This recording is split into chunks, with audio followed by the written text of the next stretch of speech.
बहुत समय पहले मालवगढ़ नामक एक शक्तिशाली राज्य था। इस राज्य पर महाराज विक्रमादित्य का शासन था, जो अपने बुद्धिमत्ता, वीरता और धर्म पालन के लिए प्रसिद्ध थे।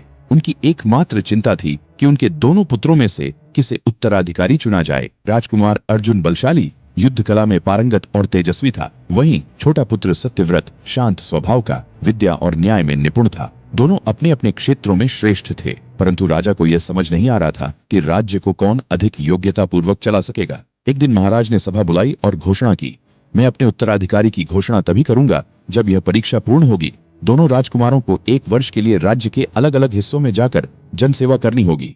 जो जनता के दिलों में स्थान बनाएगा वही मेरा उत्तराधिकारी होगा। अर्जुन उत्तर दिशा में गया, जहां अक्सर डकैतों का आतंक होता था। वहां उसने अपनी तलवार से न्याय स्थापित किया। गांवों में सुरक्षा लौट आई। लोग उसके साहस की प्रशंसा करने लगे। उधर सत्यव्रत दक्षिण के सूखाग्रस्त क्षेत्रों में गया। उसने नहरें खुदवाई, कुएं बनवाए, शिक्षकों को नियुक्त किया और स्त्रियों के लिए कुटीर उद्योग शुरू करवाए। वहाँ के लोग धीरे धीरे आत्मनिर्भर बनने लगे। 1 वर्ष बाद दोनों राजकुमार लौटे। दरबार में जनता, मंत्री और संतजन एकत्र हुए। महाराज ने दोनों से अपने अनुभव साझा करने को कहा। अर्जुन ने गर्व से बताया, मैंने डकैतों का नाश किया, विद्रोह दबाए और राज्य की प्रतिष्ठा बढ़ाई। सत्यव्रत ने शांत स्वर में कहा, मैंने भूखे को रोटी, प्यासे को पानी और अनपढ़ को ज्ञान देने का प्रयास किया। मैंने जनता को आत्मनिर्भर बनने में सहायता की। सभा में सन्नाटा छा गया। महाराज ने गंभीर स्वर में कहा, दोनों ने अपने अपने क्षेत्र में उत्कृष्ट कार्य किया है, परंतु राज्य केवल तलवार से नहीं चलता, न ही केवल पुस्तकों से। मुझे अब भी उत्तराधिकारी तय करने में संशय है। तभी राजगुरु बोले, महाराज, उत्तराधिकारी वह होना चाहिए जो केवल शक्ति या विद्या में नहीं,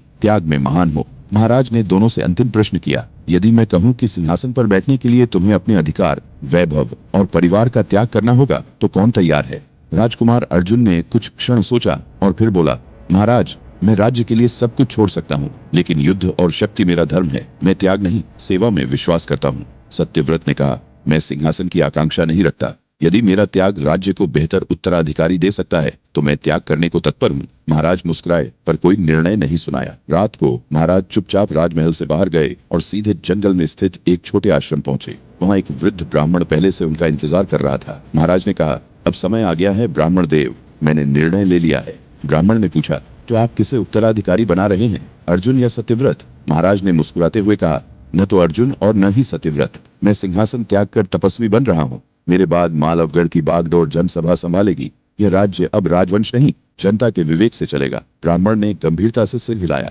यही वह ब्राह्मण था जिसने वर्षों पहले भविष्यवाणी की थी कि मालवगढ़ का अंतिम राजा वह होगा जो स्वेच्छा से सत्ता छोड़ देगा। सभी को लगा था कि अंत में कोई एक राजकुमार राजा बनेगा, परंतु अंत में राजा स्वयं त्याग कर लोकतंत्र की स्थापना कर देता है, जो उस युग के लिए एक क्रांतिकारी कदम था।